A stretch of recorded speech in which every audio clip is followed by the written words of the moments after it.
રાજ્ય કક્ષાના મંત્રી કુંવરજી હરપતિ દ્વારા માંડવી ખાતેના એક જાહેર કાર્યક્રમમાં જાણે સરસ્વતીએ કંઠે બેસીને એમની જે અંદરની વાત હતી તે બહાર મૂકી છે એવું અમને લાગે છે. એમણે પોતે સ્વીકાર્યું છે આદિવાસી સમાજના હિતમાં ભાજપે ક્યારે નિર્ણય લીધો નથી અને લેશે નહીં.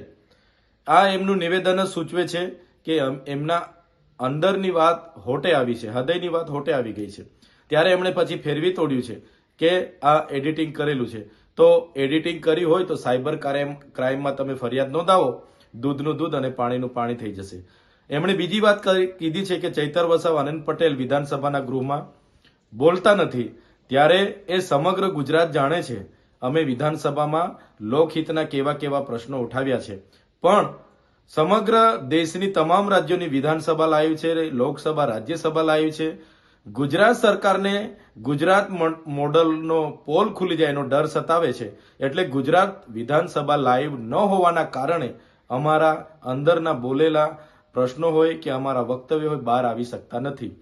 એમણે જે અમારા પર આક્ષેપો કર્યા છે ત્યારે એમને હું વિનંતી કરું છું કે તમારી સરકાર છે, તમે ટ્રાઇબલ સપ્લાન માંડવી, સોનગઢ, વાંસદા, ડાંગ, ભરૂચ અને નર્મદા જે તમારા લાગતા વળગતાની એજન્સી વીર એન્ટરપ્રાઇઝ, લાલા રેફ્રિજરેટર અને સંદીપ શાહ, દિવ્યેશ શાહ અને જીતેશ શાહની જે પણ કામગીરીઓ છેલ્લા 5 વર્ષમાં થઈ છે, જેમ કે ટેરાફિલ, બંક બેડ, બાયોગેસ, ડુઇલ કિટ જેવી તપાસ કરાવો તો 5 વર્ષની કામગીરીમાં હું ચેલેન્જ સાથે કેમ છું 2000 થી 2500 કરોડનું કૌભાંડ તમારું બહાર આવે છે, તે કેમ તમે સ્વીકારતા નથી?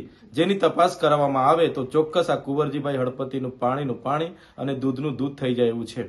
પોતાના મંત્રીકાળ દરમિયાન એમણે ઉચ્ચ અભ્યાસ માટે આદિવાસી વિદ્યાર્થીઓને મળનારી શિષ્યવૃત્તિ, જે પોસ્ટ મેટ્રિક શિષ્યવૃત્તિ, એ પણ એમણે મેનેજમેન્ટ અને વેકેન્ટ કોટાની બંધ કરીને આદિવાસી વિદ્યાર્થીઓ સાથે અન્યાય કર્યો છે.